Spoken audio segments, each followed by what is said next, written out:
Así puestos de pie, leemos la palabra del Señor en Filipenses, capítulo 1, desde el versículo 1 hasta el versículo 11. En el nombre del Padre, del Hijo y del Espíritu Santo. Pablo y Timoteo, siervos de Jesús el Mesías, a todos los santos en Jesús el Mesías, que está en Filipos, con los obispos y diáconos. Gracia a vosotros y paz de Dios nuestro Padre y del Señor Jesús el Mesías. Doy gracias a mi Dios cada vez que me acuerdo de vosotros, siempre en toda oración mía, haciendo súplicas con gozo por todos vosotros, a causa de vuestra participación en el Evangelio, desde el primer día hasta ahora, estando plenamente convencido de esto mismo, que el que comenzó en vosotros la buena obra, la seguirá perfeccionando hasta el día de Jesús, el Mesías.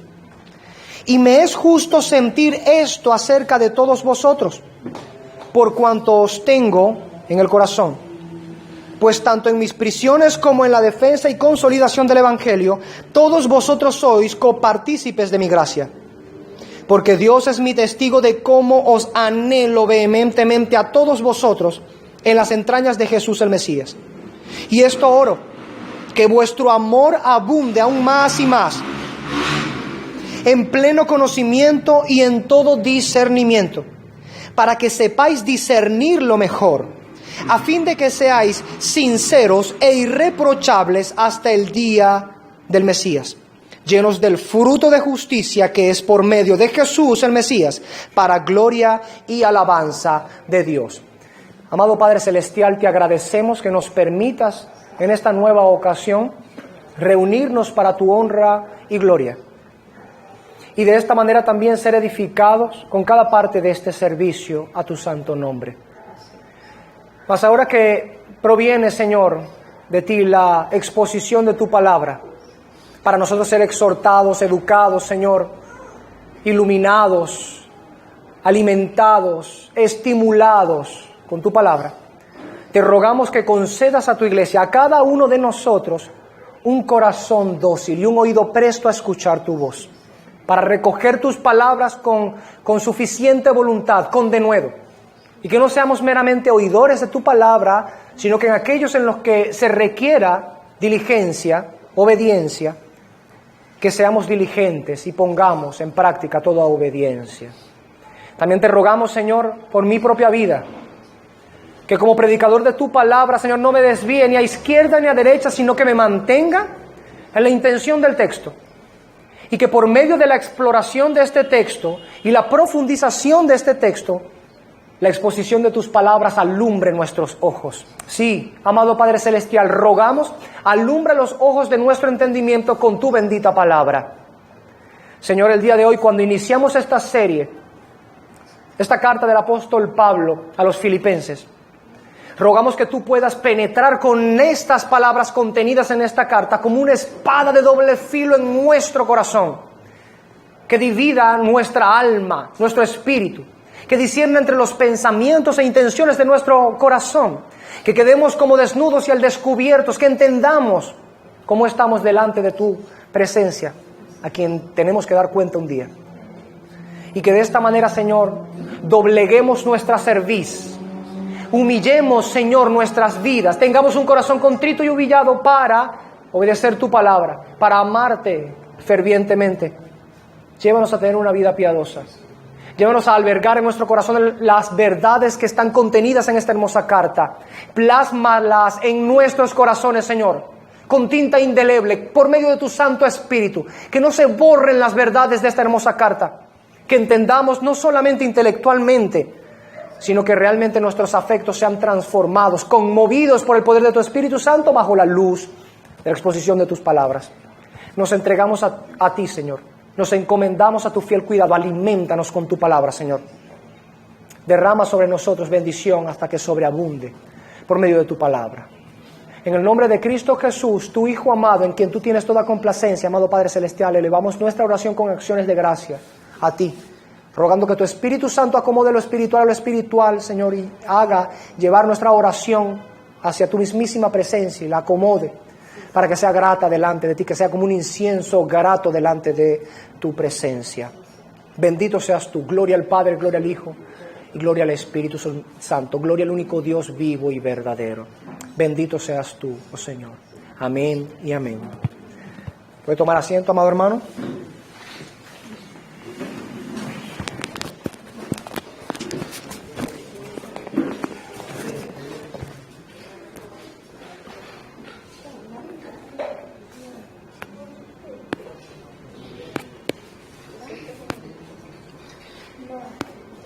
El día de hoy, por la bondad del Señor, comenzaremos esta serie. Sabemos que la empezamos hoy, no sabemos cuándo la terminaremos. Aleluya, hermano, la alabanza pasó ya. Pero la terminaremos cuando el Señor así lo quiera. Esperamos poder sacar todo el provecho posible de esta carta. Intentaré esmerarme en sacar todo lo que el Espíritu pueda guiarme a sacar de esta carta, a fin de que entendamos a plenitud las palabras del Espíritu Santo por medio de Pablo a esta iglesia en Filipos. Y que de esa misma manera, por supuesto, podamos tener ese entendimiento que ellos tuvieron al recibir la carta. Y no solo eso, sino que podamos profundizar en esas enormes riquezas de sabiduría que hay en la palabra del Señor. De esa fuente inagotable de sabiduría que encontramos en la palabra del Señor. Sea el Espíritu Santo guiándonos a eso y permitiéndome ser fiel a su palabra. Habiendo leído la palabra del Señor, he de comenzar haciendo o dando algunas notas, digamos, contextuales a esta predicación antes de empezar.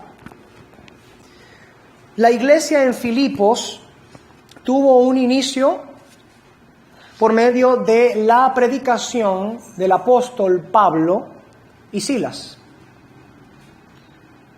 Cuando el apóstol Pablo inició su segundo viaje misionero, al haber llegado a Troas, partieron de Troas a Neápolis, que era un puerto de Filipos. En ese viaje, en barco, llegaron en 2 días. Luego de Neápolis, caminaron, se fueron de a pie a Filipos. Filipos era una ciudad bastante grande.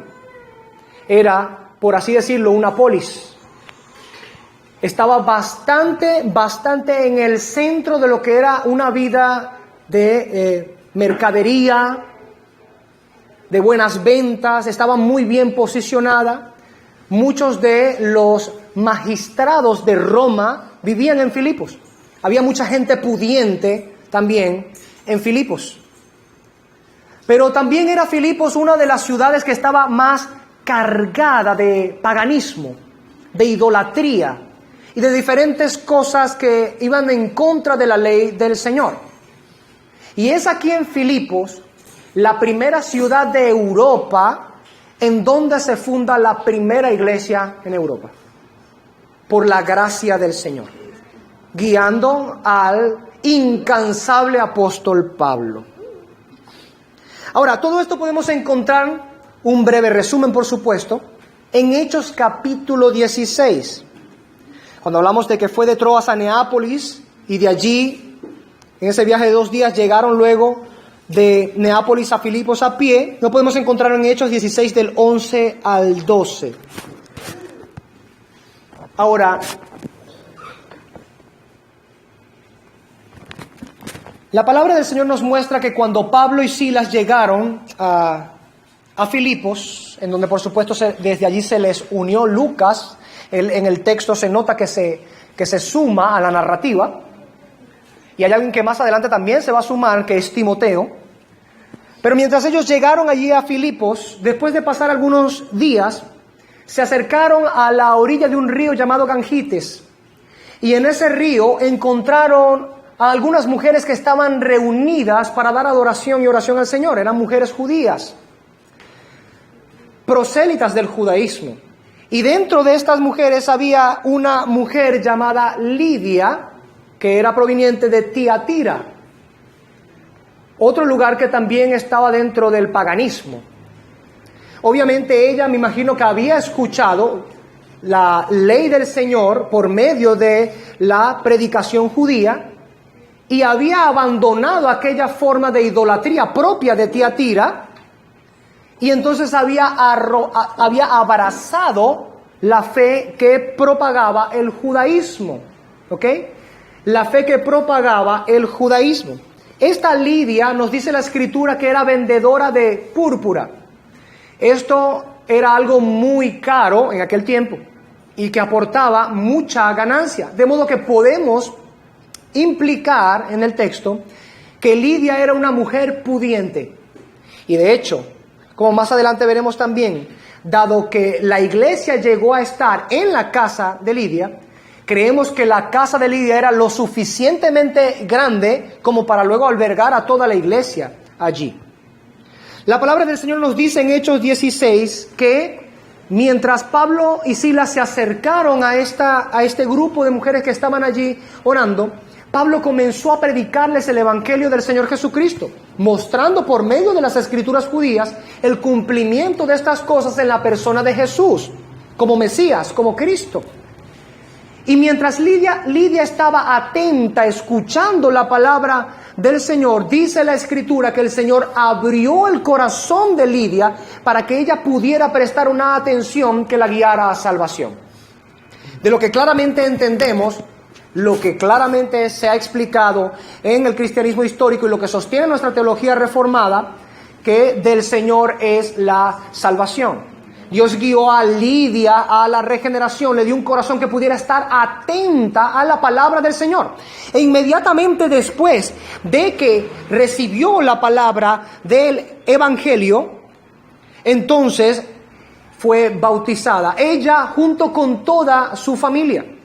De modo que por medio de la predicación de Pablo en ese lugar, comenzó la iglesia en casa de esta vendedora de púrpura proveniente de Tiatira llamada Lidia, con toda su familia en su casa. Este es el comienzo de la iglesia en Filipos, a la cual por supuesto luego Pablo escribe esta carta que vamos a estudiar.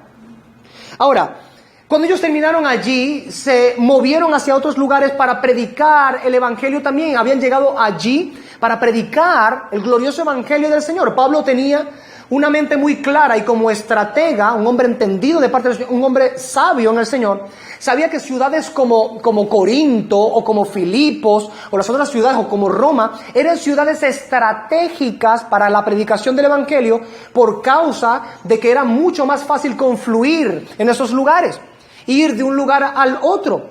Y de esa manera entonces, por el flujo continuo de personas que habían en estos lugares tan estratégicos, sería mucho más fácil no solo la propagación del evangelio de Jesucristo, sino un mayor alcance de personas para el reino.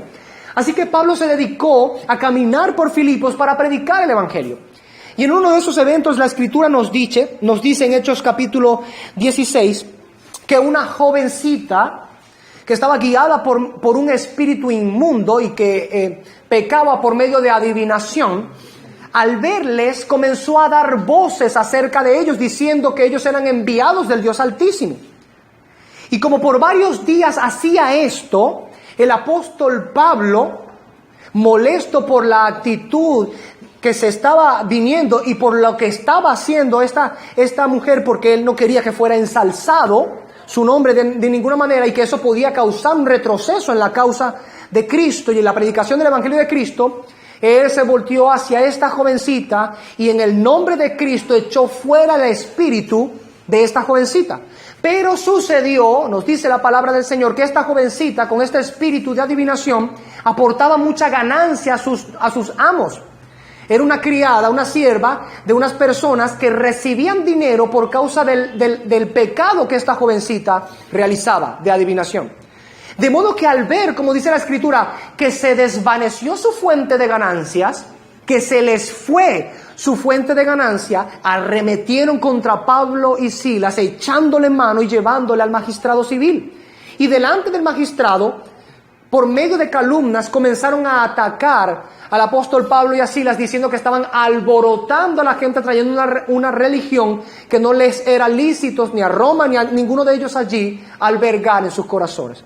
De modo que los magistrados alentados y enardecidos por estas acusaciones, mandaron a que desnudaran a Pablo y Silas y los castigaran con muchos varazos en sus cuerpos. Y que luego de esto fueran echados en la cárcel con cepos de hierro en sus pies. Y así aconteció, que ellos fueron entonces azotados con muchos azotes, dice la Escritura, y luego fueron arrojados en esa mazmorra con cepos de hierro en sus pies. Y después de que esto fue así, eso lo podemos encontrar en Hechos 16 del 16 al 24, después de que esto fue así, estando en la cárcel, llegada la medianoche, Pablo y Silas, como es propio de un cristiano cuando está en sufrimiento, cantaban salmos y himnos al Señor. Y toda la cárcel escuchaba. Ellos estaban en medio de toda esta situación y ellos estaban cantando salmos e himnos al Señor. Y los presos escuchaban. Por supuesto, el carcelero, el que estaba encargado de esa cárcel, a quien se le daba orden de restringir las libertades y custodiar a estos presos a precio de su propia vida. Es decir, si alguno de ellos se fugaba o si él liberaba a alguno, su propia familia y él mismo morirían. Ese carcelero también estaba allí en la cárcel, montando la custodia, montando la guardia. Así que mientras esto estaba sucediendo, de parte del Señor ocurrió un terremoto. Un fuerte terremoto que movió, estremeció los cimientos de la cárcel de tal manera que todas las puertas se abrieron. Y no solamente todas las puertas de la cárcel se abrieron, todos los cepos y cadenas fueron caídos. Se cayeron, se abrieron. Inmediatamente se despierta el carcelero al ver lo que está sucediendo y pide luz para aproximarse allá adentro porque creía que se habían fugado los presos. Se abrieron las puertas, todos esos presos salieron corriendo. Y como creyó que esto había sucedido, tomó su propia espada para lanzarse sobre ella y acabar con su propia vida. Pues sabía que como la ley romana lo exigía, que si él liberaba a un preso, su familia y él serían muertos. ¿Cuánto más sería si toda la cárcel, todos los presos en la cárcel se iban y se fugaban? Pero cuando estaba a punto de quitarse la vida, Pablo exclama desde adentro y dice: no, no te hagas daño, detente, no lo hagas. Todos estamos aquí, no nos hemos ido ninguno. Inmediatamente este hombre pidió fuego y al aventurarse hacia adentro, usted puede entender que si pidió fuego para entrar y ver es porque estaba en una mazmorra oscura, húmeda. Ese era el lugar en donde estaba nuestro hermano Pablo cantando salmos e himnos al Señor por la causa del Evangelio, sufriendo por la causa del Evangelio. Y al aproximarse entonces a ellos y al verles allí, contrito, constreñido, les dijo: oh hombres, ¿qué debo hacer yo para ser salvo? E inmediatamente el apóstol Pablo le declara estas palabras: cree en el Señor Jesucristo y serás salvo tú y tu casa. Como no es lugar para discutir cuáles razones tienen las implicaciones de esta frase del apóstol Pablo al carcelero de Filipos, brevemente diremos esto: aunque no sabemos qué era lo que había estado aconteciendo en el corazón del carcelero para que todo esto lo llevara a clamarle a Pablo, ¿qué es lo que debo hacer para ser salvo?, sí entendemos algo, que la respuesta del apóstol Pablo nos revela el deseo del Señor. Todo esto había acontecido no para que Pablo hubiese podido salir milagrosamente de la cárcel, como quizá en otras ocasiones aconteció, como con Pedro, por ejemplo, sino que eso sucedió porque el Señor tenía el deseo de salvar el alma del carcelero de Filipos y también de su familia, como más adelante la palabra del Señor nos muestra. De modo que la palabra del Señor nos dice que Pablo predicó el evangelio al carcelero y a toda su casa, porque fue llevado hasta su casa, y todos ellos fueron bautizados en la fe de Cristo, el carcelero y toda su casa. Y habiendo hecho todo esto, se sentó el carcelero con ellos a la mesa y les sirvió y comieron juntos.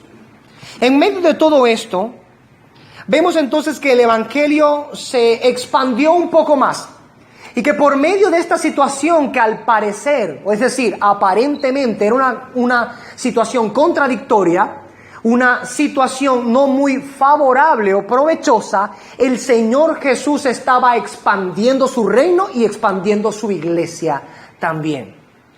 Este nuevo grupo era un grupo que se iba a añadir también a la iglesia del Señor en Filipos. Era la segunda cosecha de la predicación del Evangelio en esta populosa ciudad. Se añadía este segundo grupo. Esto lo podemos encontrar 25 al 34, versículos 25 al 34 de Hechos 16. Ahora, terminando con este breve contexto de la iglesia en la ciudad de Filipos y ya adentrándonos a la carta propiamente, esta carta del apóstol Pablo enviada a la iglesia en Filipos fue enviada un tiempo más adelante, en otro encierro, en otra cárcel que Pablo tuvo por causa de la predicación del Evangelio. Si vamos a Hechos capítulo 28 y recorremos todo el capítulo, encontraremos que llega un momento en que Pablo es apresado en Roma. No caeré en las varias teorías que hay acerca de cuál era la cárcel en la que él estaba, es decir, si estaba en Éfeso o en Roma o en algún otro lugar. Ya doy por sentado y asumo que es en Roma, como la tradición cristiana lo ha sostenido hasta el día de hoy, o la mayoría de la cristiandad ha sostenido hasta el día de hoy. En el pasaje 28 podemos ver que él es apresado por la predicación del Evangelio, y es bajo ese encarcelamiento que él escribe su carta a la iglesia de Filipos, a los filipenses. La forma en la que esto sucede es porque Epafrodito, un hermano en Cristo filipense, es enviado por la iglesia en Filipos con un donativo para el apóstol Pablo, para ayudarlo en su necesidad. De lo cual nosotros mismos aprendemos también cómo la iglesia desde siempre se ha ocupado de sus ministros para ayudarles a propagar el reino del Señor y la predicación de la palabra del Señor. Y enviaron a Epafrodito, por más difícil que eso fuera, llevarle a alguien por medio de la predicación de la palabra del Señor en cárcel, le envía a Epafrodito con este donativo y el apóstol Pablo lo llega a recibir. Es así como el apóstol Pablo luego entonces reenvía a Epafrodito hacia Filipos con la carta que él escribió. Ciertamente la iglesia de los filipenses al parecer tenía más bien el deseo o la intención de que Epafrodito quedara con Pablo trabajando como ayudante, como colega en el ministerio, ¿ok? Pero el apóstol Pablo lo devuelve no porque Epafrodito no pudiera llegar a ser una herramienta útil para el reino de los cielos, sino por causa de, uno, le iba a enviar con una carta a la iglesia a los filipenses, y quién más que conozca la iglesia a los filipenses que uno que proviene de allá, y dos, porque Epafrodito había caído gravemente enfermo que casi se muere. Todo por llevar a cabo la misión que la iglesia del Señor le había encomendado. Aún así, entonces, Pablo reenvía a Epafrodito con su carta en la mano de este siervo del Señor para que la iglesia en Filipos la recibiera. Ahora, entrando entonces en materia de la carta que hemos escogido en estos meses para estudiarla, el apóstol Pablo escribe de esta manera. Dice: Pablo y Timoteo, siervos de Jesús el Mesías, a todos los santos en Jesús el Mesías que están en Filipos, junto con los obispos y diáconos. Gracia a vosotros y paz de Dios nuestro Padre y del Señor Jesús el Mesías. Bien, encontramos en estos primeros dos textos la salutación del apóstol Pablo a la iglesia de los filipenses. Lo primero que suele hacer el apóstol Pablo es identificarse, y coloca no solamente su propio nombre en este aspecto, sino el nombre de su acompañante en este aspecto. Timoteo estaba junto a él. Por eso dice Pablo y Timoteo. Sabemos por la palabra del Señor, y porque tenemos en la palabra del Señor dos cartas también dirigidas a Timoteo, que Timoteo era un fiel siervo del Señor. De hecho, al leer Hechos capítulo 16, encontramos que es allí de donde se recoge a Timoteo. Timoteo era hijo o provenía de una familia mixta, en donde su padre era griego y su madre era judía.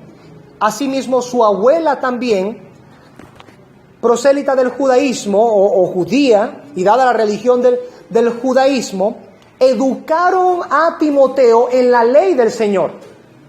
Nosotros podemos saber de estas cosas porque la palabra del Señor nos dice en la carta, una de las cartas de Pablo a Timoteo, que le escribe Pablo a Timoteo, le dice que se mantuviera firme en las enseñanzas que él había recibido y que supiera muy bien de quién había recibido toda aquella enseñanza, y que también Pablo reconocía que por medio de Eunice y Loida él había sido levantado como un siervo del Señor, que desde la niñez Timoteo había aprendido las Escrituras y había llegado a ser sabio para la salvación que es por la fe en Cristo Jesús.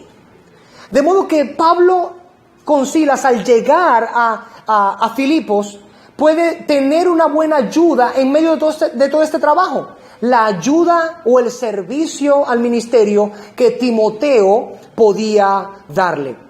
Si bien Timoteo no tenía la experiencia ni la autoridad apostólica en este aspecto, ciertamente resultó ser un elemento muy bueno y útil en las manos del apóstol Pablo para la propagación del evangelio de Jesucristo, del reino de Dios, y para el crecimiento de la iglesia del Señor.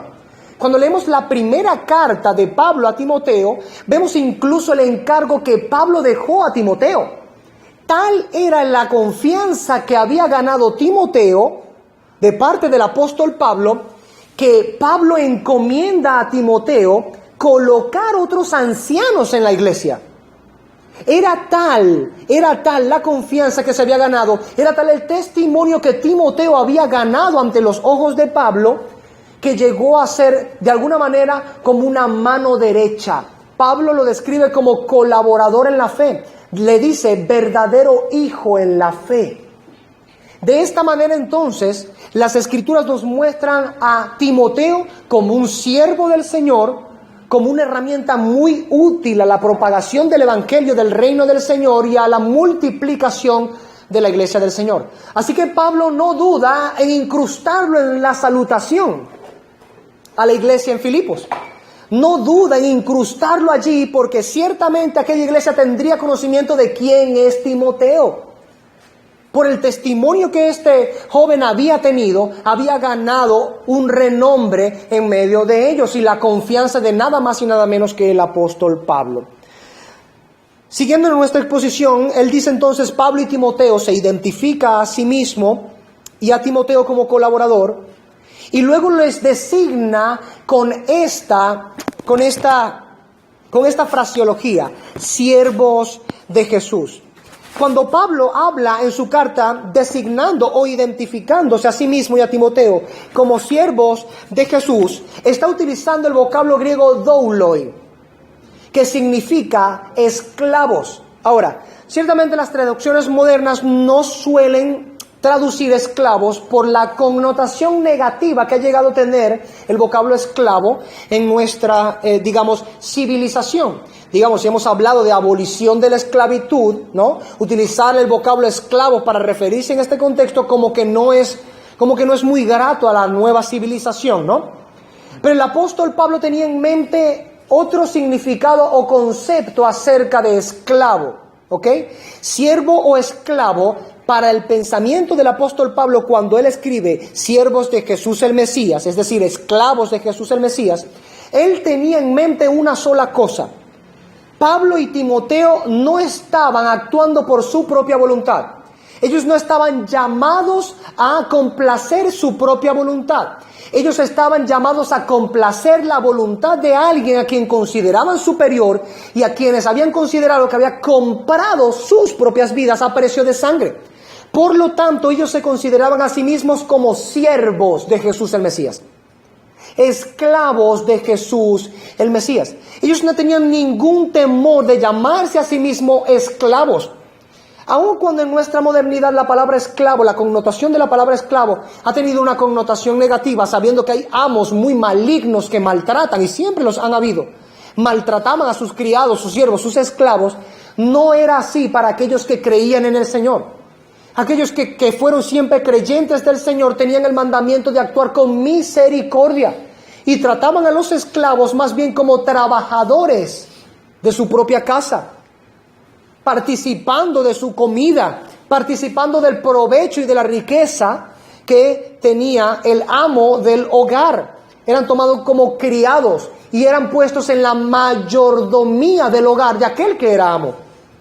De esta manera entonces Pablo se considera a sí mismo como un esclavo, como un siervo, como un criado del Señor junto con Timoteo, como un mayordomo del Señor y para el Señor, puesto por el Señor para administrar las cosas que le pertenecen al Señor, siendo diligente en esto por cuanto no son las riquezas de Él, no son la iglesia de Él, no son en este contexto las ovejas de Él propiamente, son las ovejas del Señor Jesús, el Mesías. Una cosa que nosotros debemos tomar de este texto, que es la primera sentencia del apóstol Pablo, no es solamente la firmeza con la cual el apóstol Pablo dice, somos siervos del Señor Jesucristo, somos esclavos del Señor Jesucristo, sino precisamente el entendimiento de por qué nosotros podemos llamar a Jesús Señor. Una de las cosas que se ha perdido dentro del cristianismo moderno es por qué razón llamamos a Jesucristo Señor. Quizá porque el vocablo Señor se ha desfigurado tanto a lo largo de los años y por los contextos modernos, que como llamamos al Señor de la esquina, el Señor Pablo, el Señor Pedro, el de la bodega, quizá por esa razón entonces cuando decimos Señor Jesús, no entendemos las implicaciones bíblicas y contextuales de decirle a Jesús, eres el Señor de los señores. Pero para el entendimiento del apóstol Pablo, es completamente congruente llamarse a sí mismo siervo, criado, esclavo o mayordomo, por cuanto él observa a Cristo como un Señor, como un amo. Él se considera a sí mismo como pertenencia de Cristo. Dado que él era esclavo antes del pecado, este es el pensamiento paulino reflejado en casi cada una de sus cartas, como él era esclavo del pecado, y Cristo a precio de su propia sangre le redimió, le compró de la esclavitud del pecado para sí mismo, ahora él es siervo de Cristo para la justicia y para la vida eterna. Ahora él es esclavo de Cristo para servirle a Cristo. Para que así con el mismo denuedo y diligencia como él obraba y servía al pecado en su vida pasada, siendo siervo y esclavo del pecado, ahora que había sido liberto del Señor, ahora era esclavo del Señor, como dice en su carta, en su primera carta a los Corintios. Ahora era esclavo del Señor para servir a la voluntad del Señor. Y nos dice, por supuesto, que Timoteo estaba también dentro de este entendimiento. Él podía llamarse a sí mismo esclavo sin ningún reparo, porque entendía que Jesús es verdaderamente Señor. Una de las fraseologías más dichas por el cristianismo es que Cristo es Rey de Reyes y Señor de señores. ¿Pero qué implica que Cristo sea Rey de Reyes y Señor de señores? Que Él tiene señorío incluso por encima de todos los que tienen señorío. Si alguna forma de señorío hay en la tierra, Cristo tiene una autoridad de señorío que está por encima de toda autoridad de todos los señores de la tierra. De esta manera, al Pablo decir, soy esclavo de Cristo junto con Timoteo, soy siervo de Cristo junto con Timoteo, está diciendo, soy siervo y esclavo del Señor de toda la tierra, en el cielo, en la tierra y debajo de la tierra. Tal ha sido el pensamiento del apóstol Pablo al respecto, y se repite una y otra vez en sus cartas al designarse a sí mismo como siervo de Jesucristo, Pablo, apóstol y siervo de Jesucristo, que dentro de la cristiandad, luego de pasados algunos años, algunos siglos, llegó a perpetuarse esta idea del servicio al Señor como esclavo, siendo identificado simbólicamente en algo llamado clerigman, que es el cuello clerical que ustedes ven aquí y que la mayoría de los ministros reformados solemos utilizar. Esto nos identifica precisamente con un concepto y idea, y es precisamente esta que usted ve aquí en la Escritura. Así como a los esclavos generalmente se les colocaba una guía en sus cuellos para ser guiados al lugar en donde tenían que trabajar todo el resto de su vida en servicio a aquel que era su amo y señor, esto lo colocamos nosotros voluntariamente en nuestros cuellos, señalizándonos a nosotros mismos como siervos y esclavos del Señor Jesucristo, dispuestos no a hacer nuestra propia voluntad, sino dispuestos a hacer la voluntad de aquel a quien llamamos Señor y Rey nuestro. Así lo entendió el cristianismo. Y digamos que en contraposición al pensamiento católico romano, papista, acerca de el ministerio jerárquico en la iglesia, el protestantismo, la iglesia cristiana en este aspecto, señaló este cuello clerical para dar una distinción con la iglesia romana. Aquellos querían enseñorearse de la iglesia, pero los ministros, apegados a la Escritura, encontraban en Pablo y en los apóstoles un pensamiento distinto. No el de enseñorearse de la grey del Señor y buscar tener más jerarquía que los otros ministros, sino que más bien todos ellos eran iguales y todos ellos eran iguales en servicio para la iglesia del Señor.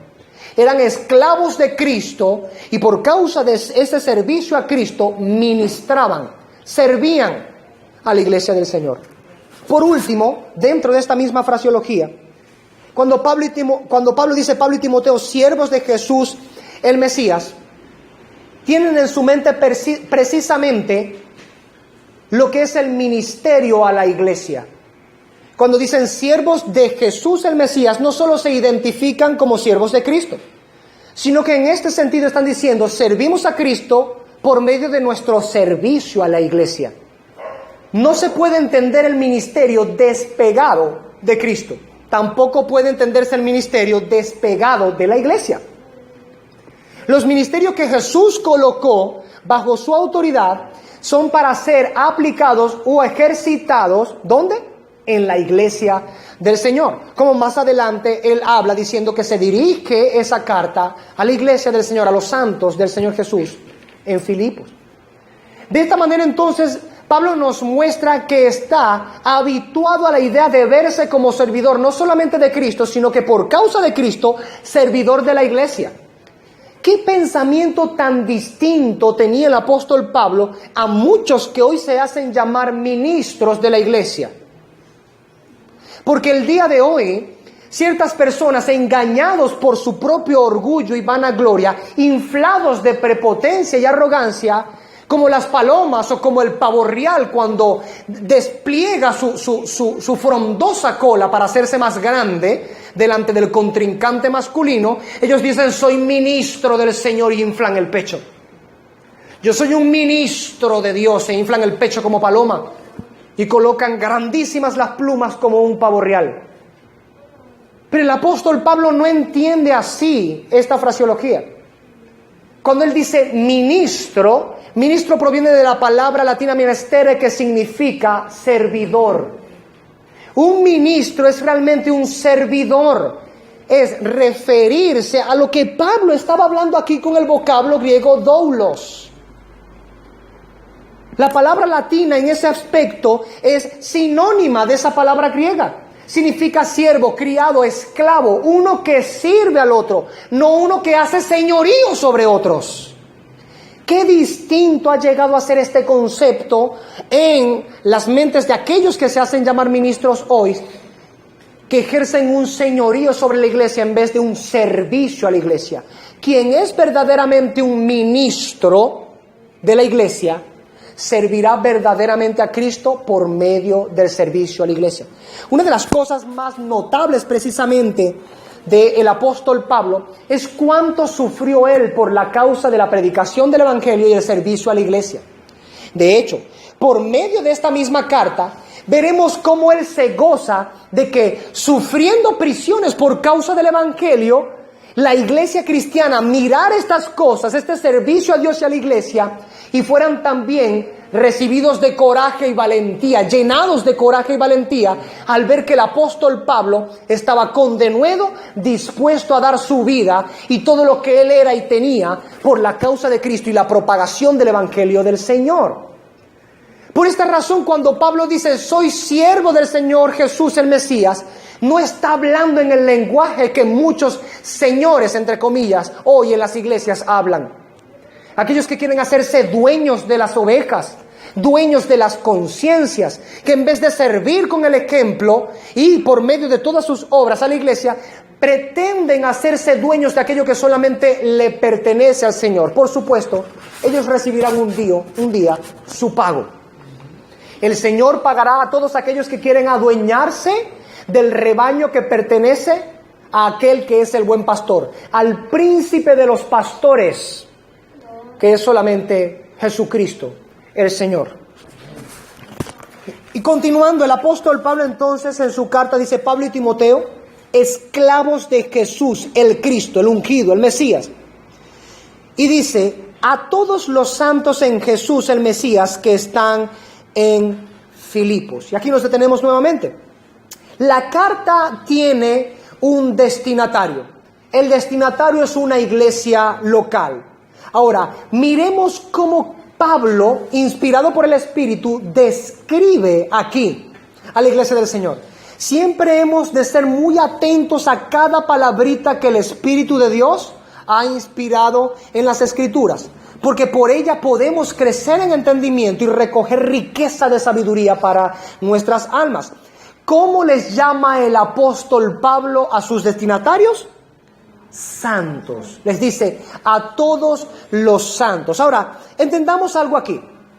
Y antes de proseguir con esta frase, esta parte de la sentencia, de la oración de Pablo, entendamos algo. Ciertamente, para el tiempo en que Pablo escribe su carta a los filipenses, la iglesia ya ha crecido bastante en Filipos. Tanto ha crecido la iglesia en Filipos que nos dice la misma carta que ya habían obispos y diáconos. Era una iglesia que ya estaba ordenada, una iglesia que ya estaba bajo orden. Porque esto le dice Pablo a Timoteo y a Tito, que pongan las cosas en orden en los lugares en donde estaban, colocando ancianos y diáconos. Es decir, que cuando una iglesia está comenzando y un grupo de personas comienza a orar y se les ha predicado el evangelio y comienzan a reunirse, esta iglesia está debidamente organizada cuando llega a tener también obispos y diáconos, que son los oficiales designados por Dios para el servicio de la iglesia al Señor. No más en este aspecto. Los oficiales son obispos o presbíteros y pastores, son intercambiables en el Nuevo Testamento estos vocablos, y los diáconos. Pero ya llegaremos hasta ese punto para hablar de mejor manera acerca de esto. Pablo se refiere a la iglesia en Filipos como los santos. Ahora entendamos algo. ¿Será que el apóstol Pablo quiere decir que todos aquellos que conformaban la membresía de la iglesia en Filipos no tenían ningún pecado, ellos? ¿Será que al decirle los santos allá en Filipos, se estaba refiriendo a que ninguno de ellos tenía pecado? No. Sabemos claramente que no se refiere a esto el apóstol Pablo. El mismo apóstol Pablo en muchas de sus cartas habla acerca de la lucha que el creyente tiene contra su propio pecado. En Romanos capítulo 7 el mismo dice, miserable de mí, ¿quién me librará de este cuerpo de muerte? ¿Por qué razón? Porque yo termino haciendo lo que no quiero hacer, y aquello que quiero hacer, inspirado por el Espíritu, llevado por el Espíritu, termino no haciéndolo, omitiéndolo. Pero aquello que no quiero hacer, que mi espíritu detesta, luego encuentro que la ley del pecado en mis miembros me lleva a hacerlo. Y entonces exclamo, miserable de mí, ¿quién me podrá librar de este cuerpo de muerte? Aunque agradezco a Cristo por lo que Cristo ha hecho por mí, porque me está dirigiendo cada vez más a ser santo como Él. Ese es el concepto que Pablo tiene acerca de los santos del Señor. Ahora, hay dos cosas que debemos entender acerca de la designación de Pablo con el vocablo santos o agios. Agios significa santos y significa en este contexto también consagrados, dedicados al Señor, apartados para el Señor. Cuando Pablo llama a la iglesia en Filipos los santos del Señor, está diciendo que son personas que están formalmente consagradas para el Señor. Son personas que están formalmente santificadas, dedicadas para el Señor, están apartadas para el Señor. Por supuesto que estamos llamados a ser santos como el Señor es santo. Pero esto se va mostrando por medio de algo llamado santificación progresiva. Hay dos cosas que debemos entender en esta identificación de Pablo acerca de los santos en Filipos. Uno, que somos llamados santos en Jesús, el Mesías, como dice el texto. A todos los santos en Jesús, el Mesías, que están en Filipos. Esto es conocido dentro de la teología como santificación posicional. Es decir, que por medio de Cristo, el Santo de los Santos, nosotros, su iglesia, somos vistos como santos.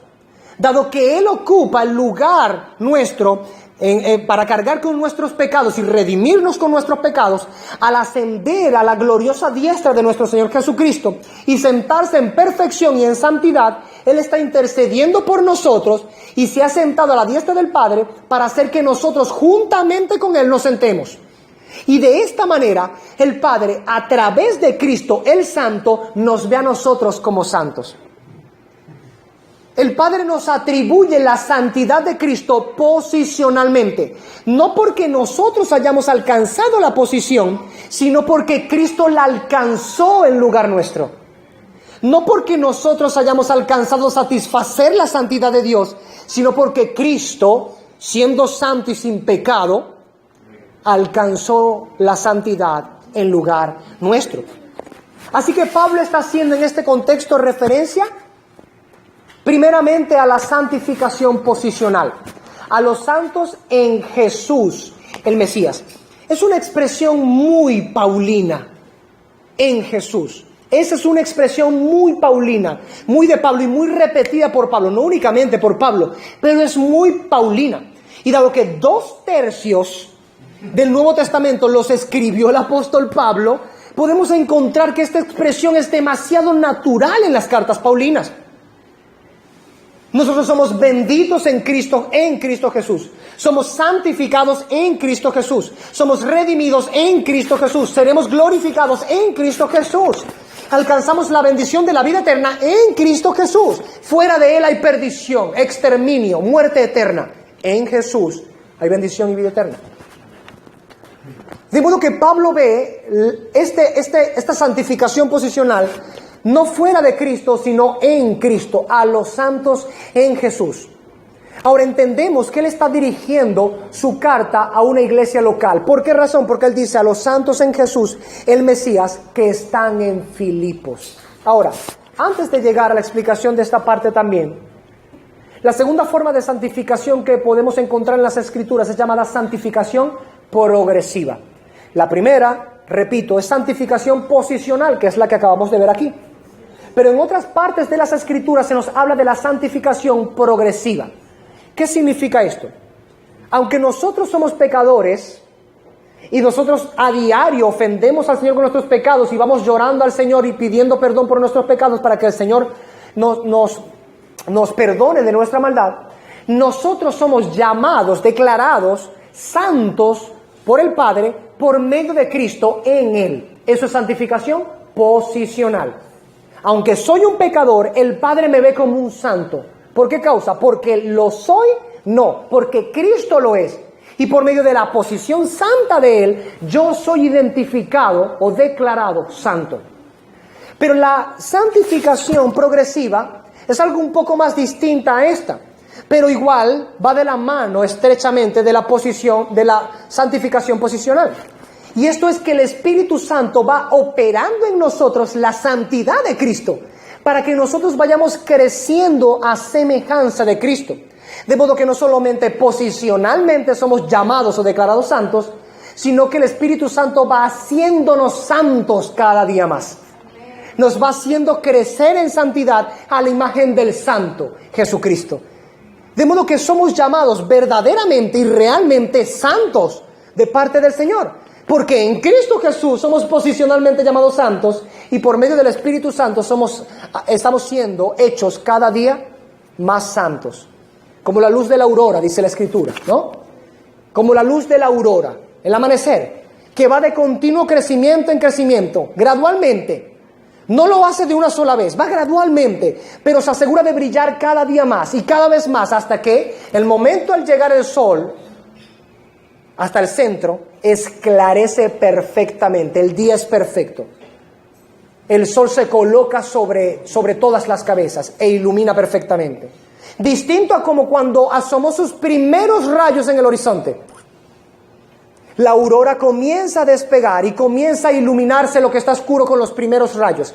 Así es todo aquel que es llamado santo posicionalmente en Cristo, que su vida es como esos primeros destellos. Al nacer en Cristo Jesús, el Espíritu Santo, que es dado como una promesa en el creyente, comienza a operar una santificación progresiva en el creyente, de tal manera que como la luz de la aurora va creciendo hasta que esclarece perfectamente, así el creyente esclarecerá perfectamente en la santidad del Señor, por causa de lo que su propio Espíritu operará a lo largo de toda nuestra vida, como lo veremos también a lo largo de esta predicación, cuando Pablo dice que el que comenzó en nosotros la buena obra la perfeccionará.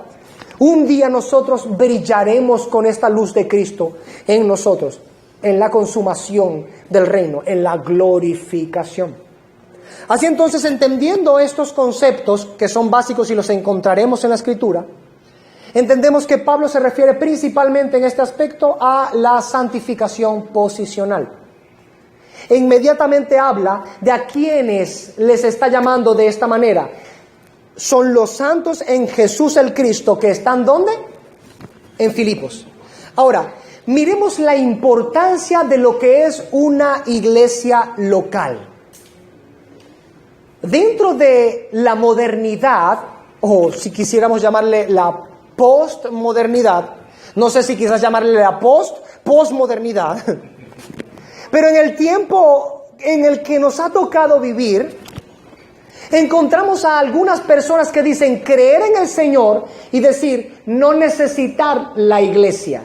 Quizá algunos de nosotros nos hemos encontrado con personas así. Nosotros vamos a encontrar en la palabra del Señor que esto es una total mentira y un error muy grave. Si la iglesia del Señor, y me refiero a la iglesia local, porque creo entender de qué manera algunos dicen que pertenecen ya a la iglesia del Señor y que ellos ya son iglesia del Señor y por lo tanto no necesitan reunirse. Ellos apelan a algo que en teología es llamado la iglesia invisible del Señor. La iglesia invisible del Señor es todos aquellos que han sido redimidos a precio de sangre, ¿no? Del pasado, del presente, del futuro, en el cielo y en la tierra. Todos aquellos son llamados la iglesia invisible del Señor. Pero hay un concepto teológico llamado la iglesia visible. Y esta se manifiesta o es visible por medio de iglesias locales. Ahora, yo puedo entender que ciertas personas, aferrándose al concepto de iglesia invisible, digan, yo ya formo parte por la fe en Cristo yo formo parte de la iglesia del Señor en cualquier lugar.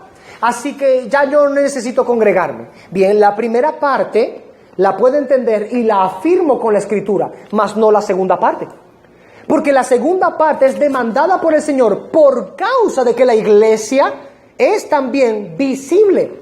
La iglesia se manifiesta en el tiempo por medio de la visibilidad que tienen las iglesias locales. Tal es este asunto tan importante que quien recibió esta carta fue una iglesia local, hermanos. Cuando leemos y estudiamos la carta de Pablo a los Efesios, ¿a quién fue enviada esa carta? A creyentes del Señor que estaban en una iglesia en Éfeso. Cuando leemos las dos cartas de Pablo a los Corintios, ¿qué estaba buscando Pablo? ¿Que cualquier corintio fuera creyente o no leyera la carta? No, había un grupo determinado al cual él le estaba dirigiendo sus palabras, llamada la iglesia del Señor y los santos en Corinto. Así que el concepto de una iglesia local está muy bien definido en el apóstol Pablo. Y si está muy bien definido en el apóstol Pablo e inspirado por el Espíritu, él habla en sus cartas dirigidas a las iglesias locales, esto marca una gran importancia que hay para las iglesias locales. Tal es así que en la carta a los Hebreos, el apóstol escribe en el capítulo 10, no dejando de congregarnos. Esta versión que estoy utilizando ahorita, me gusta mucho cómo lo traduce la traducción textual. Dice, no abandonando vuestra propia asamblea, como algunos han tomado por costumbre. No abandonando vuestra propia asamblea. Es así como se entendía dentro del cristianismo la importancia de la iglesia local. La iglesia local es la asamblea de Dios aquí en la tierra. Abandonar la asamblea del Señor, abandonar la iglesia local, es abandonar la congregación de los santos del Señor. Por lo tanto, es un oxímoron, es una contradicción decir, yo creo en el Señor Jesucristo, pero no necesito congregarme. Es una contradicción. El Señor Jesucristo constituyó su propia iglesia, tanto la invisible, que son todos los redimidos por su propia sangre, como la visible, que es cada iglesia local que Él ha constituido por medio de su palabra y de la disciplina y de la administración fiel de los sacramentos aquí en esta tierra. La importancia de la iglesia local es vista en la primera sentencia de la carta del apóstol Pablo a los filipenses. La carta es dirigida a una iglesia local. Si no fuera importante, ni siquiera los habría tomado en cuenta de esta manera. Aún más, miremos que el apóstol Pablo los identifica como santos en Jesús, llamándoles así a la iglesia local. ¿Se da cuenta? Aquí vemos reflejado el pensamiento del apóstol Pablo acerca de la iglesia local. La iglesia le pertenece ¿a quién? A Cristo. Y por lo tanto, en Cristo Jesús, ellos son posicionalmente llamados consagrados al Señor. De aquí que Pablo entendiera estas cosas de tal manera que él daba su vida por las ovejas de la iglesia. Porque entendía que las iglesias locales pertenecían ¿a quién? A Cristo. Ellos son llamados santos en Jesús, el Cristo, el fundamento de la iglesia. Por lo tanto, cada iglesia local era importante. Lejos de lo que muchos ministros quizá pudieran hacer hoy, porque quizá muchos ministros el día de hoy llegaron a una iglesia, al menos de nuestra tradición reformada, muchos ministros llegaran a una iglesia como la de Corinto en aquel tiempo, creo que los excomulgarían a toditos. Por el desorden que había allí, la falta de comunión, ¿no? Y todo aquello que resultaba pecaminoso. Pero Pablo no pensaba así.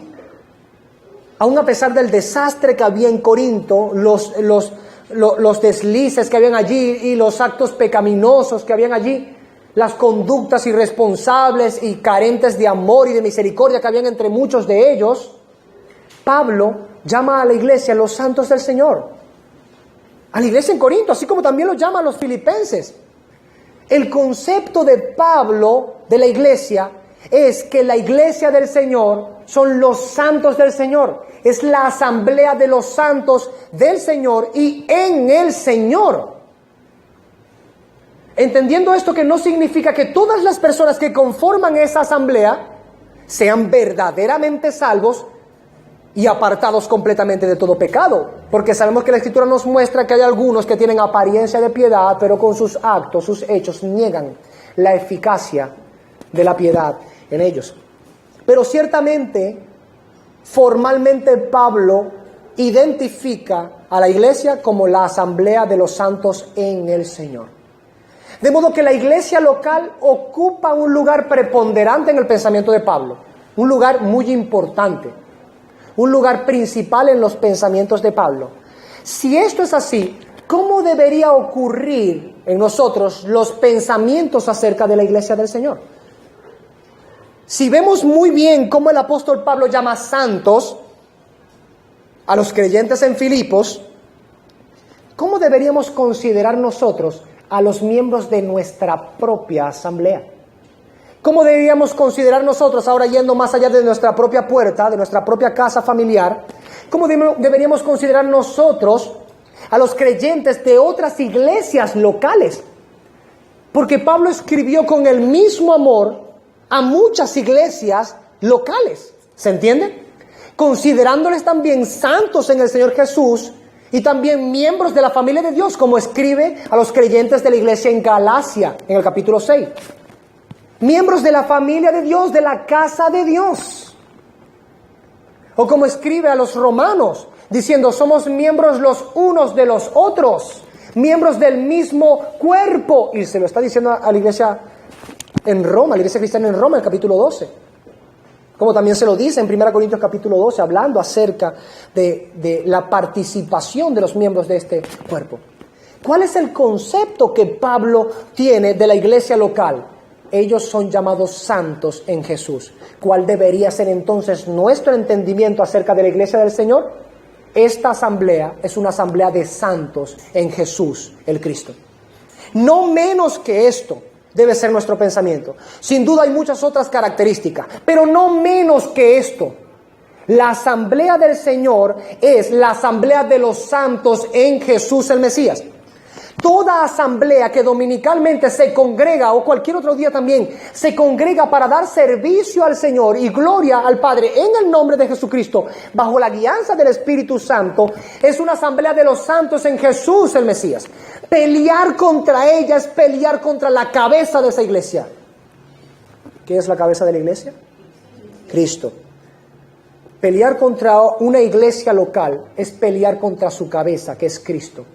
Es pelear contra aquel que les hace santos. Es pelear contra aquel en virtud del cual somos llamados nosotros santos, apartados para el Señor. De modo que cuando un miembro de una iglesia se propone ser de tropiezo a otro miembro de la iglesia, ¿qué está haciendo? Precisamente siendo de tropiezo a uno de los santos en Jesús el Mesías. Cuando un miembro se despega de la iglesia y quiere apartarse de ella y quiere abandonarla y tomar por costumbre el desprecio de la iglesia, ¿qué está abandonando? La asamblea de los santos en Jesús el Mesías. Si nosotros tuviésemos el pensamiento, adoptásemos el pensamiento paulino acerca de la iglesia local y su importancia, podríamos entender por qué Pablo los identifica de primera mano y en su primera sentencia como los santos en Jesús el Mesías, ubicados allá en Filipos. Y culminando con este texto, el apóstol Pablo dice: a todos los santos en Jesús el Mesías que están en Filipos, junto con los obispos y los diáconos. El apóstol Pablo tiene muy claro el entendimiento de lo que una iglesia necesita para estar en orden. Y entre las cosas que una iglesia necesita para estar en orden es precisamente sobreveedores u obispos. Si nosotros vamos a la carta de Pablo a Tito, el pastor Tito, encontraremos que en el capítulo 1, en el versículo 5, Pablo escribe a Tito diciendo: por esta razón yo te dejé en Creta. Y escuche bien lo que le dice: para que pusieras en orden lo que faltaba y designaras ancianos en cada ciudad como te ordené. Aquí vemos algo notoriamente importante nuevamente. El concepto que Pablo tiene de la iglesia local, ya hemos visto, es importante porque son llamados los santos en Jesús el Mesías. La iglesia cristiana es la asamblea de los santos en Jesús el Mesías. Pero una iglesia cristiana, cuando comienza por medio de la predicación del evangelio, se siembra una iglesia cristiana en algún lugar, este grupo de personas que ahora se adhieren al evangelio del Señor por la fe en Jesús, necesitan crecer en todas las demás áreas que el Señor manda que los cristianos crezcan. Y uno de los ambientes más requeridos e importantes en las Escrituras para que los creyentes crezcan en semejanza al Señor es el ambiente que la asamblea de los santos promueve y propone. En medio de la asamblea de los santos, en medio de la iglesia, el Señor hace crecer a los suyos, a los creyentes.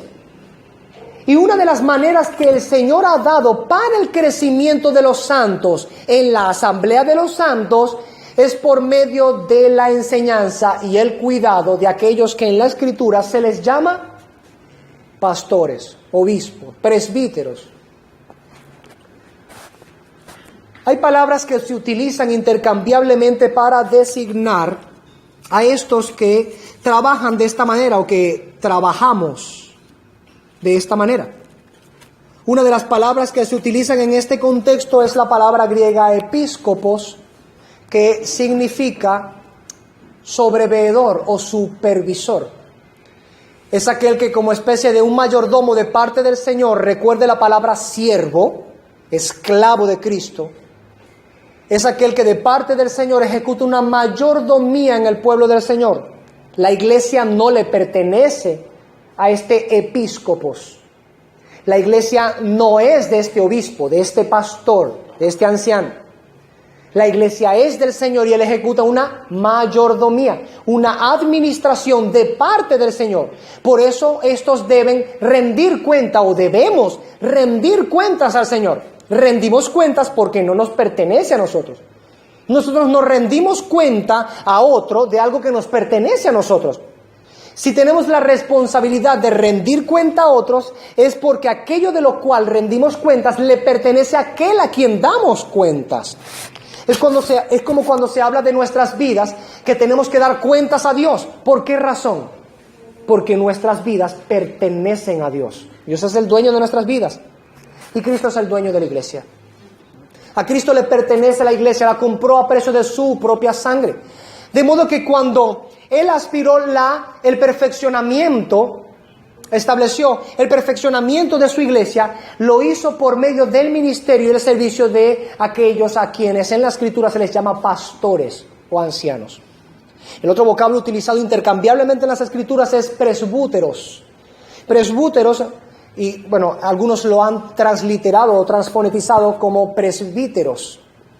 Su significado es ancianos y recoge su concepto el Antiguo Testamento. En las Escrituras veterotestamentarias se nos habla de los ancianos de Israel, aquellos que tenían el mandamiento de parte del Señor, la autoridad y la responsabilidad delante del Señor de guiar al pueblo de Dios en el camino del Señor, de exhortar al pueblo y la asamblea del Señor, de enseñarles la palabra del Señor, de aconsejar cuál es el camino del Señor y tomar la ley del Señor para inculcarla al pueblo del Señor.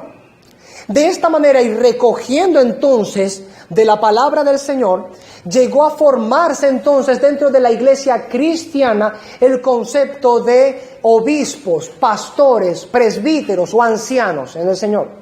Todos estos vocablos que he nombrado son sinónimos de una misma cosa.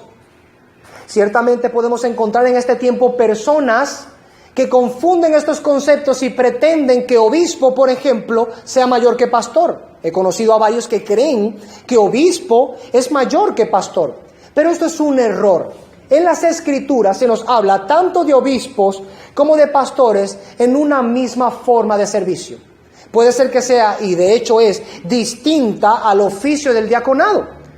Pero sin duda alguna, aunque es un oficio distinto, ellos están en un mismo lugar de oficio al Señor. Es decir, pertenecen a la mayordomía del Señor. Son mayordomos del Señor. Somos mayordomos del Señor para su iglesia. Así entonces Pablo les dice a la iglesia que está en Filipos, a los santos en Jesús que están en Filipos, junto con los obispos y con los diáconos. Los diáconos, la palabra utilizada para diáconos es precisamente diáconos también. Esta palabra griega, diácono, significa servicio o servidor en este aspecto. Pudiéramos encontrar una pista o una raíz del nacimiento del ministerio del diaconado en Hechos capítulo 6. Cuando registrando en la historia, encontramos que creciendo la iglesia en Judea, y añadiéndose incluso muchos gentiles a la iglesia del Señor, comenzaban a quedar abandonadas algunas de las viudas de entre los gentiles. Esto es, del servicio que la iglesia daba a las viudas. Comenzaban a sentirse abandonadas algunas viudas. Se infiere por el pasaje que no abarcaban completamente el servicio a la iglesia del Señor, no había suficiente personal para darse a esta tarea.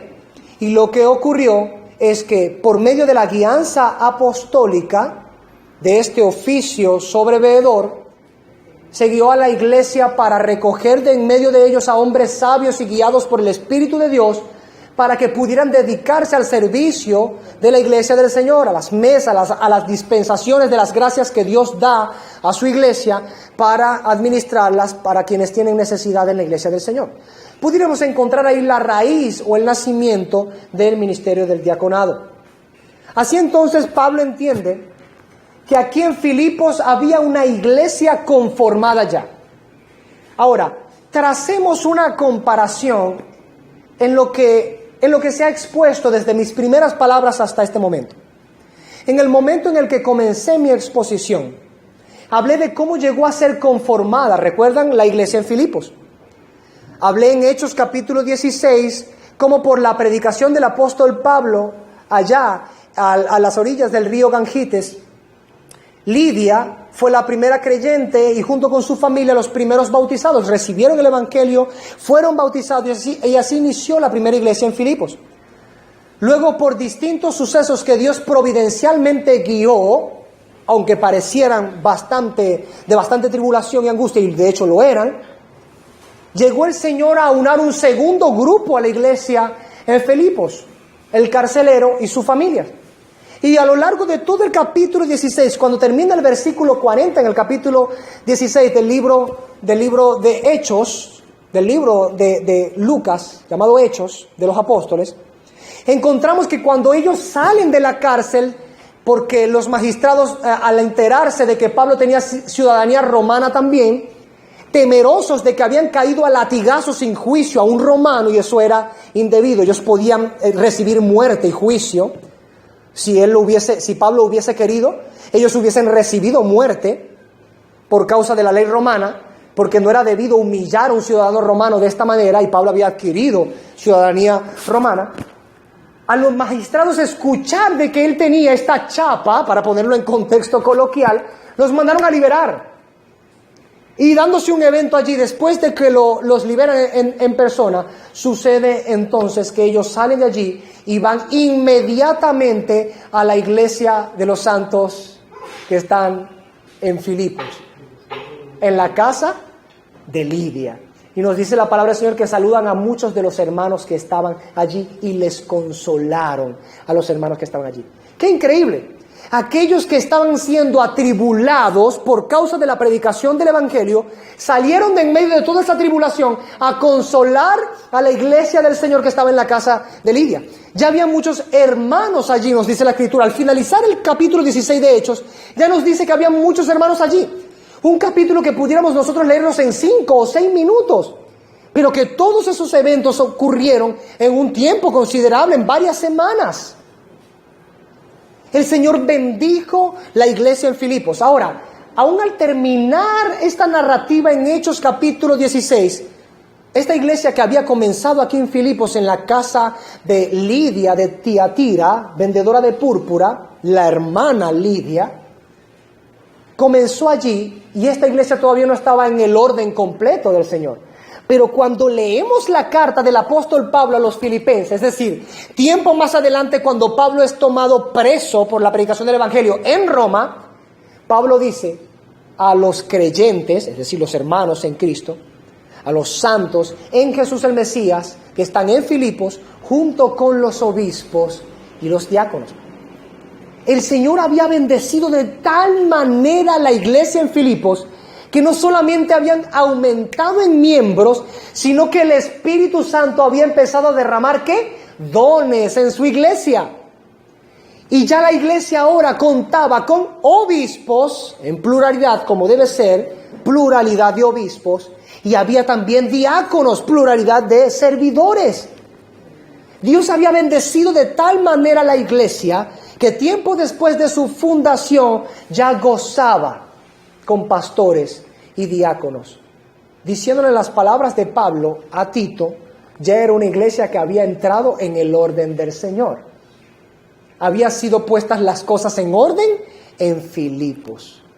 Entonces, con todo esto vemos que el apóstol Pablo se dirige ahora a una iglesia que él sabe que ya está bien conformada. No una iglesia perfecta en este contexto, porque entendemos que no hay una iglesia local perfecta.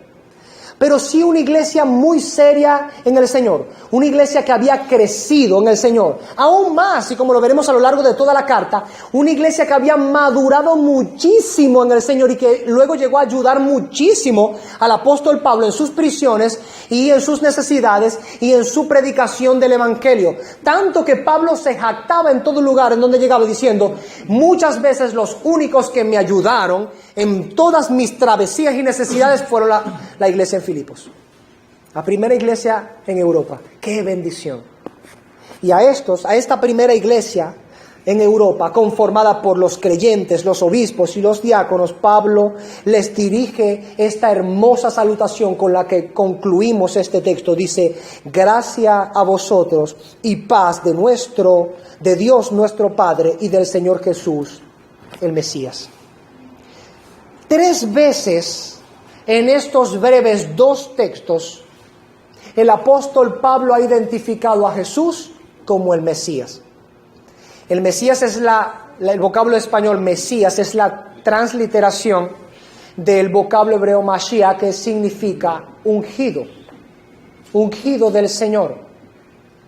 En el Antiguo Testamento se nos hablaba de quién vendría a ser el ungido del Señor. Este ungido vendría a ser precisamente el Hijo de Dios. ¿Ok? Llegado el tiempo en que Jesucristo, el Hijo de Dios, encarna, entonces tenemos, o vivió en medio nuestro en la tierra, el ungido de Dios, el Mesías. El Mesías es la palabra española para el ungido de Dios. Mashiach es el vocablo hebreo para el ungido de Dios. La palabra Christos en el griego, es una palabra griega utilizada en el Nuevo Testamento, se identifica con la misma palabra hebrea Mashiach, que significa el ungido. Entonces, tenemos que Cristo y Mesías, en nuestro español, ¿significa qué cosa? Mesías, significa ungido del Señor. Cuando nosotros decimos Jesucristo o Jesús el Mesías, estamos diciendo lo mismo. No es necesario, amado hermano, y lo digo claramente, y sobre todo en el tiempo en el que estamos viviendo, que usted tenga que decir Yeshua HaMashiach, para que entonces el Señor pueda entender que usted hace referencia a Él. No, hermanos, en nuestro buen español, usted pudiera decir Jesús el ungido, y usted sabe muy bien a qué se está refiriendo, y Jesús sabe muy bien que usted se refiere a Él si usted tiene fe en el corazón honesta para con Él. Si usted dice Jesucristo, en una unión de español con el griego, por ejemplo, bien hace también. ¿Sabe por qué? Porque Jesús también entiende griego. Y si usted dice Jesús el Mesías, como esta traducción textual lo dice, también hace bien, porque Jesús también entiende esto. Entonces, el apóstol Pablo identifica a Jesús no menos que 3 veces en 2 textos. Jesús es el Mesías, Jesús es el ungido. Y de modo que desea esta bendición sobre la iglesia en Filipos de esta manera. Lo primero que desea para la iglesia es esto: gracia. Escuche bien: gracia a vosotros y paz. ¿Por qué primero la gracia y luego la paz? Porque no hay manera en la que nosotros podamos entrar, primero, en paz con el Señor, si no es por medio de la gracia del Señor, que está derramada ¿en quién? En Cristo Jesús. ¿De quién proviene la gracia? Del Padre en este aspecto. Pero nos es aplicada a nosotros por medio de Jesús. Por la fe en Jesús recibimos esa gracia. ¿Y qué es lo que sucede? Bien, como Romanos capítulo 5 dice claramente: justificados pues por la fe, tenemos paz para con Dios. Somos justificados gratuitamente por su gracia, dice el apóstol Pablo en la carta a los Romanos. Pero somos santificados y somos justificados de gracia por medio de la fe en Cristo Jesús, de tal modo que ahora gozamos de paz. Antes éramos criminales. Huíamos de la presencia del Santo de los Santos, del 3 veces santo, del justo. No queríamos nada con Él. Nadie busca a Dios, dice la Escritura. Ninguno de nosotros buscó a Dios. Dios nos arrastró hacia sí mismo por medio de Cristo. Nos llevó a Cristo y por medio de Él nos recibió como hijos, como aceptos en el amado, en Cristo. Así entonces la gracia derramada en Cristo Jesús hizo que pudiésemos encontrar paz. De modo que no hay bendición más grande que desearle a la iglesia en Filipos que Pablo diga, gracia a vosotros y paz de nuestro Padre Dios, de Dios nuestro Padre y del Señor Jesús el Mesías. Ahora, dos cosas últimas veremos en este texto, o vemos en este texto. Y es que, uno, el apóstol Pablo, por la confianza que tiene de esta gracia con la cual ha entrado en paz con Dios, llama a Dios Padre. ¿Se da cuenta? Padre. Cuando nosotros vemos en las Escrituras, es muy raro que sea personalizado el vocablo de Padre con respecto a los creyentes del Antiguo Testamento. ¿Me entiende? Ellos pudieran considerar, y de hecho consideraban a Dios como un Padre. El Padre de Israel, aquel que dio a luz a Israel, el que trajo existencia a Israel. Pero encontrar esa personalización de esa paternalidad, diciendo Dios es mi Padre, rara vez nosotros encontraremos esta idea pero tan explícita como cuando empezamos a encontrarla precisamente en los evangelios, en la persona de Cristo, diciendo Dios es mi Padre. Dios es mi Padre. Todo lo que hace mi Padre yo lo hago. Y la voluntad que mi Padre me envió a hacer, yo la haré. La intimidad que Él reflejaba con su Padre, la relación que Él reflejaba con su Padre, era una relación completamente distinta. Era una relación completamente nueva. Por eso los judíos crujían sus dientes contra Él, porque cuando Él decía, Dios es mi Padre, se hacía a sí mismo, ¿qué cosa? El Hijo de Dios. Ellos entendían muy bien en qué sentido Cristo se estaba haciendo Hijo de Dios. Y realmente Cristo era y es precisamente ese Hijo de Dios en que ninguna otra criatura puede ser Hijo de Dios. Pero es precisamente por ese ministerio del Hijo de Dios que trajo a nosotros aquí en la tierra, que derramando el Padre su gracia y haciendo paz entre Él y nosotros por medio de Cristo, ahora nosotros podemos clamar, Abba, Padre, Padre nuestro, Papito nuestro. Ahora nosotros podemos orar, Padre nuestro que estás en los cielos. Ahora nosotros no es que perdemos la reverencia, ojo, en la oración, como muchos por la familiaridad parece que olvidan la reverencia de a quién se están dirigiendo en la oración, pero recordando que es Dios que está sentado en el mismísimo trono del tercer cielo, al que nos dirigimos en oración, nosotros podemos dirigirnos a Él con la confianza con la que se dirige un pequeño hijo a su padre, no importa si lo despierta a las 2 o 3 de la madrugada para eso. El Padre se siente complacido con sus hijos. Esto por una sola razón, Cristo Jesús. Por eso dice, de Dios nuestro Padre y del Señor Jesús el Mesías, Señor. Él tiene claro de quién es siervo, de quién es esclavo, del Señor Jesús. Y Él desea que la gracia y la paz del Dios Padre y del Señor Jesús sea derramada en la iglesia en Filipos. Concluimos con algunos pensamientos y reflexiones en este pasaje, habiendo concluido.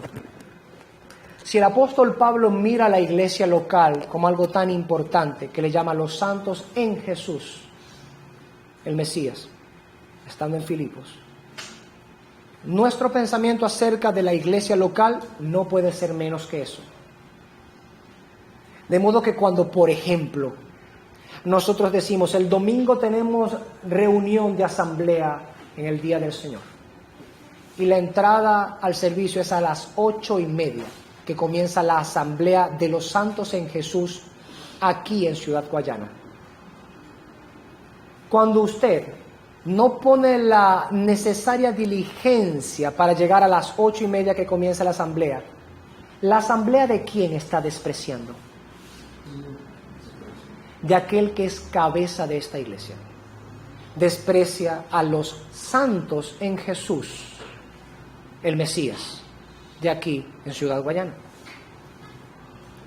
Por colocar un ejemplo en nuestra práctica, son reflexiones prácticas que debemos tomar de estas palabras. Si para el apóstol Pablo la iglesia del Señor local es tan importante, estas reuniones no pueden pasar por alto, no pueden ser despreciadas. Y si cuando nosotros venimos a la asamblea del Señor, nosotros venimos con un corazón que está completamente dado a los oficios que dejamos allá atrás, que supuestamente los dejamos allá atrás, en nuestra casa o en nuestros lugares de trabajo, llegamos aquí con un corazón que lo que está pendiente es, por ejemplo, del trabajo, o de que tengo que llegar a cocinar, o de que dejé la ropa remojando, ojalá el cloro no me la destiña. Si nosotros venimos acá a la asamblea de los santos en Jesús el Mesías, en Ciudad Guayana, con los obispos y diáconos, y venimos con un corazón así, adentro de esta asamblea, ¿qué es lo que estamos despreciando nosotros? La asamblea del Señor y el Señor que ha convocado esa asamblea. Hermanos, si nuestro concepto de la iglesia local cambia para adaptarse más a lo que la palabra del Señor nos muestra, a ese bendito concepto que Pablo tenía, empezaremos a respetar a la iglesia del Señor, así como decimos que respetamos a la cabeza de esta iglesia, que es el Señor. Porque es incongruente decir que respetamos, amamos y servimos a la cabeza de la iglesia, que es Cristo, mientras por otro lado irrespetamos, no servimos y dejamos de amar a la asamblea, que es el cuerpo de Cristo. Sería inaudito, ridículo, estúpido y absurdo que yo dijera que amo la cabeza de mi esposa y no amo el resto de su cuerpo. De la misma manera, quien dice amar a Cristo y no necesitar la iglesia, está diciendo amo a la cabeza, no amo y no necesito el cuerpo. Para el pensamiento de Pablo es completamente ridículo, absurdo, estúpido, es herético, es una herejía. Es importante para Pablo, inspirado por el Espíritu, lo debe ser para nosotros también. Segunda reflexión al contexto. Una de las más grandes bendiciones que nosotros debemos estar deseando en todo momento para la iglesia en el Señor, ¿cuál es? Que Dios derrame gracia y paz sobre la iglesia. En nuestro catecismo, en el catecismo de Heidelberg, cuando se habla precisamente acerca de la iglesia del Señor y también acerca de la oración, se nos enseña a clamar para que Dios bendiga, multiplique y preserve a la iglesia del Señor en el lugar en el que Dios nos ha colocado. Una de las formas más seguras y hermosas en las Escrituras que se encuentran para pedir a Dios en oración es precisamente pedir a Dios Padre que por medio de Cristo derrame más de su gracia y de su paz en la iglesia. Debemos procurar pedir al Señor que el Señor derrame gracia y paz para que la iglesia pueda cumplir con sus objetivos y sus propósitos, para que la iglesia sea bendecida por el Señor, para que la iglesia sea multiplicada por el Señor y que la iglesia sea preservada por el Señor. Así como aprendimos en esta predicación de la conformación de la primera iglesia en Europa, en Filipos. Por medio de todo aquel sufrimiento que tuvo Pablo y Silas y todo aquello, pareciera que la causa de Cristo no se estaba viendo muy bien aprovechada, que digamos.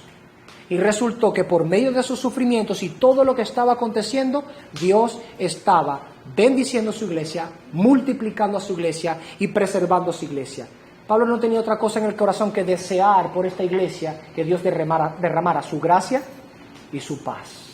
Aprendamos a tener un corazón como el de Pablo por la iglesia del Señor, a darle importancia a la iglesia local y a desear que Dios bendiga con gracia y paz a nuestra iglesia. Amén, hermanos. Amén. Puestos de pie, vamos a orar al Señor.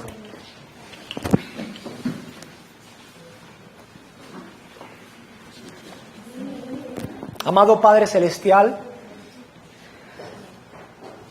Dios nuestro, te agradecemos que en tu bondad nos hayas permitido recibir la predicación de tu palabra. En la exposición de ella nuestros ojos son alumbrados, Señor. Pero he aquí, Señor, que no queremos salir de este recinto en donde estas piedras vivas hemos conformado el día de hoy la asamblea, la catedral tuya, tu templo. No queremos salir de este lugar Padre, sin considerar seriamente nuestra condición delante de ti a la luz de lo que hemos escuchado. Permítenos que estas palabras penetren de tal manera en nuestra mente, en nuestros afectos, no solo en nuestro entendimiento, sino en nuestros afectos, que nuestras manos y pies se muevan a hacer tu voluntad, que comencemos a considerar nuestra iglesia local como tan importante, así como la importancia que tú mismo, Cristo, le has dado al entregarte por la iglesia. Que entendamos esto así mismo como la importancia que Pablo el apóstol en este estudio que hemos visto le daba a la iglesia en Filipos, los santos en Jesús que están en Filipos. Ayúdanos a considerar esta asamblea una asamblea santa en ti, Jesús. Para que no aborrezcamos jamás, no se nos ocurra jamás, Señor, te rogamos esto, despreciar de ningún modo esta asamblea, sino que en toda forma y en todo momento seamos diligentes para participar de la asamblea de estos santos en ti, Jesús, aquí en Ciudad Guayana. Permítenos tener este deseo, este pensamiento, Señor, y estos afectos. Que nuestros afectos sean volcados en ardiente deseo por tu asamblea. Señor, te rogamos esto. Y te rogamos que podamos tener un corazón tan paulino, tan amoroso, Señor, en este aspecto. Que siempre estemos deseando, Padre, por la bendición, la multiplicación y la preservación de tu iglesia en esta tierra. Deseando gracia y paz sobre tu iglesia, Señor. Padre, te ruego ahora mismo junto con mis hermanos, Señor, que derrames gracia y paz en nuestra asamblea local. Derrama gracia, amado Padre, Padre nuestro. Por causa de Cristo podemos llamarte Abba Padre, Padre nuestro, Papito amado, Padre nuestro, que estás en los cielos. Que tu nombre, Señor, sea santificado. Derrama gracia y paz hasta que sobreabunde en Cristo Jesús, por medio de Él, en esta asamblea te ruego. Y en cada asamblea que en este país, Señor, con un corazón sincero, honesto y con denuedo, se reúnen en el nombre de tu Hijo, amado Padre Celestial, para darte gloria, honra, alabanza y honor. Derrama gracia y paz, Señor, te lo pedimos. Bendice, preserva y multiplica a tu iglesia, Señor. Castiga a los malos, elimínalos, quítalos de en medio, confúndelos, que aquello que ellos ocupan como aflicciones o tormentos sobre nosotros redunde para la propagación de tu santo evangelio, de tal manera que así como ocurrió en Filipos, ocurra también aquí en esta tierra. Te lo rogamos, Señor. Que así como en las sombras en el Antiguo Testamento, aquel faraón se opuso al crecimiento del pueblo de Israel, tratando de ahogar a los primogénitos israelitas en las aguas, y así como esto de alguna manera también ocurrió y tú preservaste, bendijiste y multiplicaste un gran pueblo en aquel tiempo, así de esa misma manera te rogamos, Padre, que hagas con nosotros hoy. Que en medio de este tiempo, cuando el faraón de este mundo, Satanás, seas tú, oh Jehová, reprendiéndolo. Que en medio de este tiempo, cuando Satanás opera como faraón de este mundo para destruir a los cabezas de hogar y a muchos otros de tu santo pueblo, para impedir el crecimiento y la multiplicación de tu pueblo, ocurra, Señor, como ocurrió en el pasado, que por medio de Cristo traigas a nosotros, Señor, multiplicación, preservación y bendición. Haz que esta iglesia se multiplique, Señor. Y sabes que no rogamos tanto por el deseo de ver números. No, Señor. Este local ha llegado a tener muchísimas personas y ahorita estamos pocos. Y estoy satisfechos con lo que estamos aquí, Señor. Deseo es que tu nombre sea glorificado. Que tu evangelio sea vindicado, levantado como estandarte. Y que toda rodilla se doble y que toda lengua comiencen a proclamar quién es el Rey de Reyes y Señor de Señores. Permítenos llevar a cabo en obediencia solemne tu santa comisión, Cristo bendito, en este lugar donde tú nos has colocado. Y si nuestro sufrimiento redunda en la propagación de tu evangelio, en la multiplicación de tu iglesia, en el crecimiento de tu reino, así sea, bendito Dios nuestro. Así sea.